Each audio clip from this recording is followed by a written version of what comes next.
Friends, welcome to Rajved astrology. मैं उमेश पटेल आप सभी का हार्दिक स्वागत करता हूं। आज हम ज्योतिष सीखने की चैनल्स को आगे बढ़ाते हुए आज हम बात करेंगे कुंडली मिलान क्या है।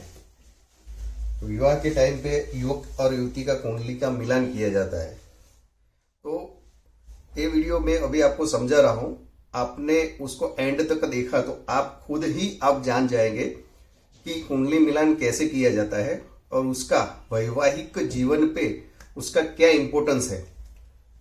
और अभी हर कोई व्यक्ति, हर कोई माता पिता इच्छा रखता है कि उनके बच्चों, उनके संतान का वैवाहिक जीवन बहुत अच्छा हो और इसीलिए कुंडली मिलान किया जाता है और उसको अष्टकूट मिलान भी बोलते हैं।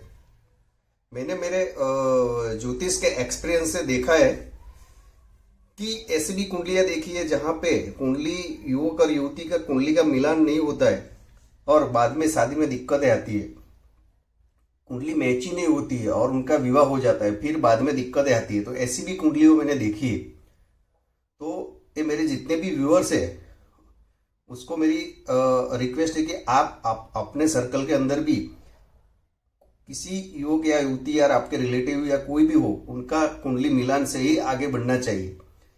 और ये बहुत सिंपल है, इसमें कुछ है नहीं। तो अभी हम स्टार्ट करेंगे कि कुंडली मिलान क्या है।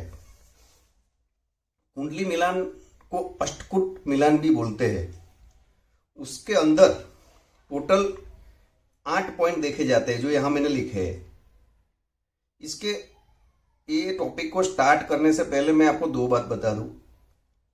ये मंगल दोष जो है उसके अंदर मंगल दोष यहां पे कोई जगह पे आपको नहीं दिखेगा।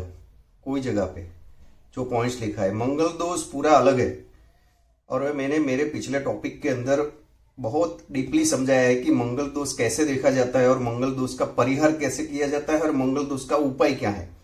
तो वो देख लेना, क्योंकि अभी ऐसा देखा गया है कि जब युवक और युवती का जब मैरिज के लिए आगे जाते हैं तो मांगलिक है कि नहीं है बस वहीं देखते हैं। ऐसा नहीं करना चाहिए। ये बहुत इंपॉर्टेंट पार्ट्स है, ये देख के ही आगे जाना चाहिए।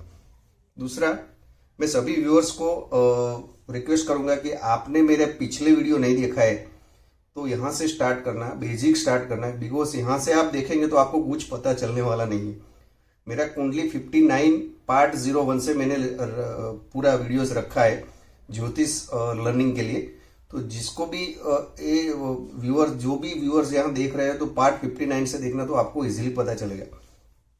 तो अभी हम स्टार्ट करेंगे कि कुंडली मिलान क्या है और अष्टकूट मिलान जो इसको बोलते हैं। पहले तो आपको बता दूं, कुंडली मिलान के लिए शादी के लिए टोटल 18 गुण की आवश्यकता रहती है। शादी के लिए आपको आगे बढ़ना है तो 18 गुण चाहिए आपको। 18 गुण आ गए तो आप शादी के लिए आगे जा सकते हैं। मगर उनके जो कुछ छोटे छोटे यहाँ पे मैंने गुण लिखे हैं और कैसे वो उसका मिलान होता है मैं आपको अभी बताता हूं।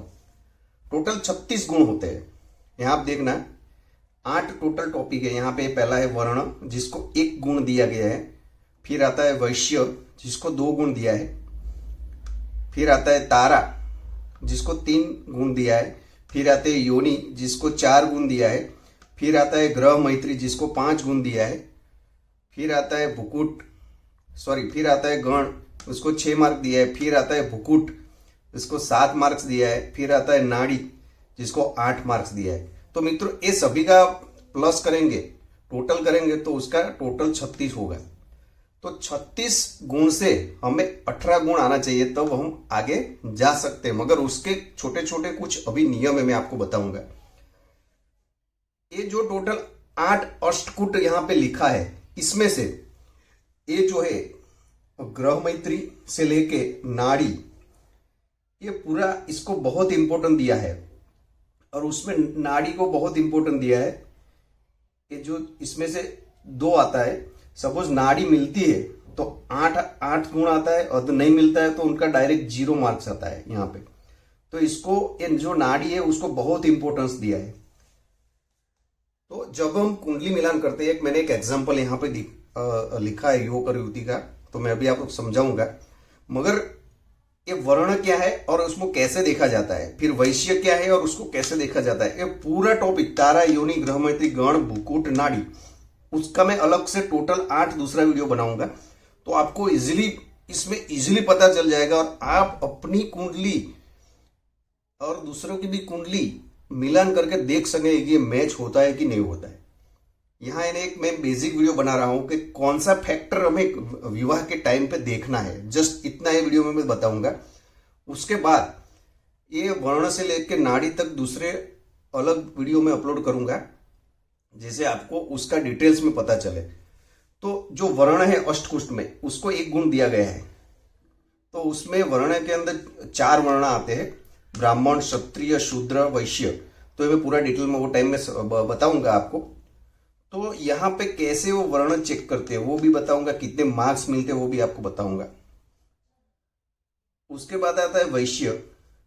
उसमें यहाँ पे मैंने एक एग्जांपल दिया है, उन्हें जलचर यहाँ पे वैश्य है, यहाँ पे मानव वैश्य है। चतुष्पद भी आता है, इसमें डिफरेंट वैश्य, 5 टाइप के वैश्य है यहाँ पे। तो यहाँ पे जो वैश्य कैसे मैच करना है मैं मेरे अपने दूसरे एपिसोड में मैं आपको बताऊंगा, क्योंकि अभी मैं पूरा बताने जाऊंगा 8 का तो बहुत टाइम चला जाएगा और ये वीडियो बहुत लंबा हो जाएगा। तो ये जो टोटल 8 है उसमें से ये 5, 6, 7, 8 यानी ग्रह मैत्री, गुण, भुकुट और नाड़ी को बहुत इंपॉर्टेंट दिया गया है। और मैंने जैसे बताया कि नाड़ी को तो बहुत इंपॉर्टेंट दिया है, क्योंकि ये पहले देखना चाहिए हमें। तो यहाँ पे मैंने लिखा है कि ये युवक है, उसका ब्राह्मण वर्ण है, उसका युवती का क्षत्रिय है, तो यहाँ पे उसको एक में से एक गुण मिला है। अभी वैश्य की बात करते हैं, तो वैश्य में जलचर है, यहाँ पे मानव वैश्य, तो 0.5 यानी आधा गुण मिला है। फिर तारा में उसको विपत तारा है, यहाँ पे मैत्री तारा है, यहाँ 1.5 गुण मिले, 1.5 गुण मिला है। उसके बाद आता है योनि, तो यहाँ पे मेष है, यहाँ नकुल है, तो यहाँ 2 मिला है 4 में से। फिर आता है ग्रह मैत्री, तो यहाँ पे 5 में से 4 मिला है, चंद्र और गुरु ग्रह मैत्री, ये दोनों मित्र है। फिर आता है गण, तो गण के अंदर देव और मनुष्य, वो दोनों मित्र है, तो यहाँ पे 6 में से 6 मिला है। ये पूरा आपको मैं डिटेल में समझाऊँ, अभी बेसिक समझा रहा हूँ। सपोज मान लो कि इधर देव है और इधर दानव है, राक्षस है, तो यहाँ 6 में से यहाँ गुण कम हो जाएंगे, बिकॉज ये दोनों को एक दूसरे के साथ बनती नहीं है। फिर आता है भुकुट, कर्क और धनु है योग रुति, तो उसमें 7 में से 7 मिला है। भुकुट यानी प्रेम, एक दूसरे के ऊपर उनका प्रेम कैसा रहेगा, तो ये यहाँ से देखा जाता है। फिर आता है नाड़ी, जो मैंने बताया कि बहुत इंपॉर्टेंट है। इसमें 3 प्रकार की नाड़ी आती है, मध्य नाड़ी, आदि नाड़ी और अंत नाड़ी, और दोनों नाड़ी अलग होनी चाहिए। तो यहाँ लिखा है मध्य और आदि, समझ लो इधर मध्य और मध्य है। फिर हमें क्या देखना है, उसका नक्षत्र का चरण, वो पूरा डिटेल में देखना है, तब जाके पता चलेगा। क्योंकि आप सॉफ्टवेयर में डालोगे तो क्या होगा कि उसकी मध्य नाड़ी है, मध्य तो 8 में से 0 बता देंगे, मगर फिर नक्षत्र और चरण और जन्म राशि देख के हम देख सकते हैं कि उसका नाड़ी का परिहार होता है कि नहीं, अपने आप खारिज नाड़ी दोष होता है कि नहीं। तो यहां से हो जाता है, मगर सॉफ्टवेयर में आपको 0 दिखाएगा। तो ये पूरा उसका डिटेल्स में कैसे नाड़ी दोष देखना है ये भी मैं पूरा आपको दिखाऊंगा। तो मित्रों ये पूरा 8 टॉपिक है, और ये 8 टॉपिक का आप ये जो गुण लिखा है उसका आप प्लस करेंगे तो 36 गुण यहाँ पे होते हैं, 36 गुण। और ये जो मैंने एक एग्जांपल दिया है यहाँ पे 36 में से 30 गुण इधर हुए, तो ये आगे जा सकते हैं शादी के लिए आगे बढ़ सकते हैं, तो उसका गुण मिलान इधर हुआ है। अभी मैंने बात किया मंगल दोष, तो मंगल दोष यहाँ से अलग है। मंगल दोष कहाँ है, तो उसका मैंने पिछले मेरा एक वीडियो रखा है, तो उसमें से आपको इजीली पता चल जाएगा। तो एक अष्टकुल मिलान बोलते हैं, वैवाहिक जीवन के लिए एक कुंडली मिलान के लिए उसको अष्टकुट मिलान भी बोलते हैं। और उसमें टोटल 8 पार्ट देखा जाता है, और कैसे देखा जाता है ये मैंने अभी बेसिक आपको समझाया है। उसमें मिनिमम गुण चाहिए आपको 18 गुण है तो आप आगे जा सकते हैं 36 में से, और उससे ज्यादा है तो आपका लग्न वैवाहिक जीवन बहुत अच्छा रहेगा। गुण ही नहीं मिलते और शादी करते हैं, मान लो एग्जाम्पल देता हूँ, यहाँ पे गण है, यहाँ पे देवगण है युवक की कुंडली के अंदर, यहाँ पे दानव गण है मनुष्य की जगह पे, तो एक दूसरे के बीच में कुछ बनेगी नहीं, वो कुछ ना कुछ चलता रहेगा, उस एक दूसरे का नेचर सेट नहीं होगा युवक और युवती का, और उनके प्रॉब्लम और इश्यू चलते ही रहेंगे।